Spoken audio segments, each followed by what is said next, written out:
Hello बच्चा party, good morning to all of you. कैसे हो आप सब लोग? आई होप सब ठीक हैं, अच्छे हैं, मजे में हैं। सो आज की वीडियो में हम लोग बात करने वाले हैं, आप लोगों का जो अक्टूबर का रिजल्ट था वो तो आ गया है ना। अब कहीं ना कहीं ये दिमाग में है कि मैम रिजल्ट आ गया है, बट कईयों का अच्छा आया होगा, कई क्वालिफाइड भी हुए। मेरे जो स्टूडेंट्स हैं कईयों ने मुझे डीएमसीज भेजी अपनी कंपार्टमेंट वाली, तो क्वालिफाइड अब लिख कर आ गया है। सो क्वालिफाइड लिख कर आया है, इसका मतलब क्या पास है and no need to give exam again. ठीक है, आपको दोबारा से पेपर को देने की जरूरत नहीं है। But unfortunately there are also so many students who are not qualified. ठीक है, वहां पर अब उनकी कंपार्टमेंट जो है वो दोबारा से आ गई है। तो अब उस कंडीशन में उनको क्या करने की जरूरत है? अगर दोबारा से कंपार्टमेंट आ गई है तो भाई किस तरीके से अब किया जाए और कैसे जो है दोबारा से कंपार्टमेंट एग्जाम दिया जाए, क्योंकि बहुत बार जो है 2 बार हो गया है पेपर को देते देते और अभी तक हम पास आउट नहीं हो रहे हैं। तो मैम अब क्या करा जाए? तो यहाँ पर देखो 2-3 कंडीशंस आपके पास रहेंगी। ठीक है, सबसे पहले तो जो पास आउट हो गए कांग्रेचुलेशंस। ठीक है, मुझे अपने अपने मार्क्स बता देना कमेंट सेक्शन में, कितने मार्क्स आए और कितने से कितने मार्क्स आप लोगों ने अब गेन किए। मतलब पिछली बार आप कितने नंबर से फेल हुए थे और इस बार आप कितने नंबरों से पास हो गए, तो वो मुझे एक बार जरूर बताइएगा कमेंट में। ओके, उसके अलावा में अब आप लोगों को जो मेन फोकस करना है कि जिन जो हो गया वो तो ठीक है, जिनके नहीं हो पाए आप लोगों को एग्जाम 2025 सेशन में होंगे विद रेगुलर स्टूडेंट्स, तो आप लोगों को उस चीज का ध्यान रखना है और उनके साथ आपको एग्जाम देना है। ठीक है, जिसके फॉर्म्स वगैरह भी निकल जाएंगे, अभी भी लेटेस्ट निकले थे कुछ दिन पहले और अभी भी शायद डेट हो, या फिर अभी इन एग्जाम्स के लिए जो है इन एग्जाम्स के लिए रीचेकिंग रिवोल्यूशन के फॉर्म निकलेंगे, उनके साथ आपके 2025 के लिए भी एग्जाम फॉर्म निकल जाएंगे। I think so. तो आप लोग थोड़ा सा नजर रखिएगा और नहीं रख सकते, थोड़ा सा आलसपन है तो चैनल को सब्सक्राइब रखिएगा। यहाँ पर आप लोगों को सारी अपडेट्स में टाइम टू टाइम देती रहूंगी। ठीक है, अब ये तो बात रही कि चलो ठीक है, जो पास हो गए उनको कांग्रेचुलेशन, जो नहीं हो पाए उनको 2025 में पेपर देना है। बट अब उसके अलावा में अब क्या करने की जरूरत है? जो पास हो गए वो तो भाई वेले हो गए अब, है ना, क्योंकि मैम अब तो हमारा एडमिशन जो है वो तो फरवरी मार्च में अप्रैल में जाकर होंगे, तो अभी तो हम फ्री हैं।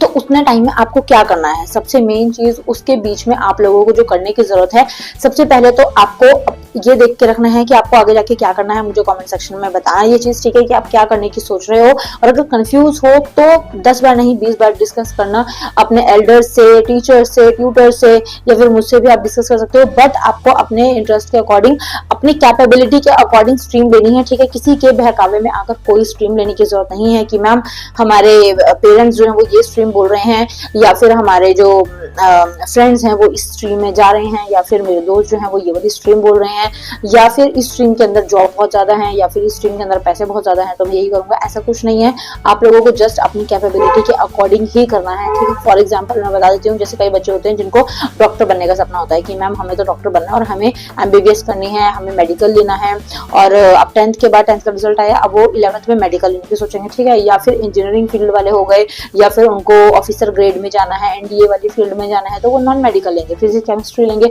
बट कई ऐसे होंगे जिनकी फिजिक्स केमिस्ट्री जो है वो बहुत ज्यादा बेकार होगी, या कई ऐसे होंगे जिनको फिजिक्स केमिस्ट्री में इंटरेस्ट ही नहीं होगा, तो वो फील्ड में आप मत जाइए। ठीक है, उसके साथ आसपास मिलते जुलते बहुत सारी फील्ड होती हैं, बट आप लोगों को दिमाग में यही रहता है कि हमें तो यही करनी पड़ेगी। ऐसा कुछ नहीं है, बहुत सारी फील्ड्स बहुत सारी चीजों से कनेक्टेड होती है, तो वो रास्ते अपने आप बन जाते हैं। बट आपको आपके स्ट्रीम, अपने इंटरेस्ट, अपनी कैपेबिलिटी के अकॉर्डिंग स्ट्रीम को लेना है। ठीक है, उन्हीं के अकॉर्डिंग आपको सब्जेक्ट चूज करने हैं। अब इसके अलावा में बात आ जाती है कि अगर आप जैसे कि मैंने एग्जांपल दे रही थी कि एमबीबीएस करना चाहते हैं and you are taking medical in 11th 12th class, तो वहां पर बायोलॉजी पढ़ाई जाएगी। बट बायोलॉजी में आपके मार्क्स इतने अच्छे नहीं आए थे, बायोलॉजी में आपका इंटरेस्ट ही नहीं है, या फिर आपको पता है कि डॉक्टर बनना है, तो आगे जाके आपको बहुत सारी चीजें ऐसी करनी पड़ेंगी जिसमें आप लोगों को, जैसे बोलते हैं ना, कि चीर फाड़ करना पड़ेगा, है ना, जानवरों पर एक्सपेरिमेंट करवाई जाएंगे, इंसेक्ट्स के ऊपर एक्सपेरिमेंट करवाए जाएंगे। तो आपको वो सारी चीजें भी दिमाग में रखनी है कि मुझे इस दौर से भी गुजरना पड़ेगा। ठीक है, तो अगर वो चीज आप अभी से नहीं कर पा रहे, नहीं सोच पा रहे, तो आपको उस रास्ते पर नहीं जाना। आपको जस्ट ट्राई करना है कि वो चीज करो जिसके अंदर आपका इंटरेस्ट, जिसके अंदर आपकी कैपेबिलिटी भी हो। सिर्फ इंटरेस्ट नहीं देखा जाता, एक कैपेबिलिटी भी देखी जाती है कि हाँ आप वो चीज कर सकते हैं, वो चीज आपसे हो सकती है। इंटरेस्ट होना तो बहुत बड़ी बात होती है और बहुत इजी होता है कि हाँ भाई हमें पायलट बनना है, पायलट बनेंगे हम, या फिर हमें एनडीए में ऑफिसर बनना है, या फिर हमें नेवी ऑफिसर बनना है। बट उसके लिए पढ़ना क्या पड़ेगा, उसके लिए स्ट्रीम कौन सी लेनी पड़ेगी, उसके लिए सब्जेक्ट्स कौन से होंगे, उसके लिए टॉपिक्स कौन से होंगे, क्या वो टॉपिक्स करने के लायक हैं, ये आप समझते हैं, या फिर क्या आप कैपेबल हैं उन चीजों को करने में, आपके मार्क्स उस चीज में अच्छे आए हैं, वो चीज आपको समझने की जरूरत है। अगर आप वो चीज अच्छे से समझ लेते हैं ना, तो बहुत बढ़िया तरीके से आप स्कोर कर लेंगे, बहुत अच्छे से आगे चले जाएंगे। बट किसी के बहकावे में बना के कुछ नहीं लेना है। अपने आप से अपनी खोपड़ी का यूज करके आपको आगे स्ट्रीम सिलेक्ट करनी है, सब्जेक्ट सिलेक्ट करने हैं, ठीक है। बाकी कंफ्यूजन होती है तो आप कमेंट कर सकते हैं, इंस्टाग्राम पर मैसेज कर सकते हैं, और जिसके लिए आपको इंस्टाग्राम पर आना है और इसी नेम से मेरी आईडी है, तो वहां पर जाकर आप मुझसे बात कर सकते हैं, डिस्कस कर सकते हैं, ठीक है। बाकी जो भी बच्चे सेटिस्फाइड नहीं है इस एग्जाम से, वो रीचेकिंग रिवोल्यूशन कर सकते हैं। जिनको लगता है पेपर अच्छा गया था तो आप रीचेकिंग रिवोल्यूशन के रास्ते पर भी जा सकते हैं, जिसके फॉर्म अभी 2-4 दिन में निकलने में आ जाएंगे और कुछ टाइम पीरियड आपको दिया जाएगा जिसके लिए आपको रीचेकिंग और रिवोल्यूशन करना पड़ेगा, ठीक है। तो अक्टूबर का रिजल्ट कहीं ना कहीं बहुत वेट हो रहा था, आ गया है, ओके। और नवंबर में आपके पेपर खत्म हुए थे, देखिए 1 महीने के अंदर ही आप लोगों का रिजल्ट आ गया है ना, तो बहुत बढ़िया है, ठीक है। दिसंबर में स्टार्टिंग में हम एज्यूम कर रहे थे, लेकिन नवंबर लास्ट में इन्होंने रिजल्ट दे दिया, बहुत बढ़िया किया। अब आप लोग आगे की अपने राह सिलेक्ट कर सकते हैं कि आपको आगे जाके क्या करना है, क्या बनना है, कौन सी स्ट्रीम लेनी है, कौन से रास्ते पर जाना है, तो वो चीज सोचने का आपके पास अभी इनफ टाइम है। और उसके साथ साथ आप लोगों को एक चीज और करके रखनी है कि अपना कोई भी स्कूल चूज करके रखिए। और जैसे 11th वाले तो 11th शायद कर ही रहे होंगे, है ना, बट 2 में कंपार्टमेंट, 3 में कंपार्टमेंट वाले जो है वो नहीं कर पा रहे होंगे क्योंकि उनको एडमिशन नहीं मिला होगा, तो उनको भी स्ट्रीम चूज करके रखनी है, अपना स्कूल चूज करके रखना है।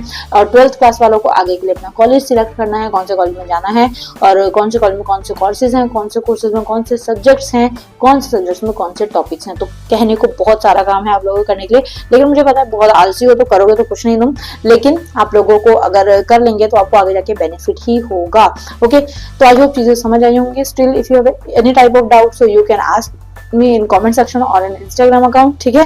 नेक्स्ट वीडियो में मिलते हैं, see you, thank you so much for watching. And अगर पहली बार आप मेरी वीडियो देख रहे हैं या फिर मुझसे इंटरेक्ट हो रहे हैं तो प्लीज सब्सक्राइब कर दीजिएगा चैनल को, और साइड में आपको रेड कलर का बेल आइकन दिख रहा होगा, उसको प्रेस कर देना, सब्सक्राइब बटन प्रेस कर देना, सो दैट न्यू वीडियो जब आए तो आप लोगों को नोटिफिकेशन टाइम टू टाइम मिलती रहे, ठीक है। Thank you so much, bye bye.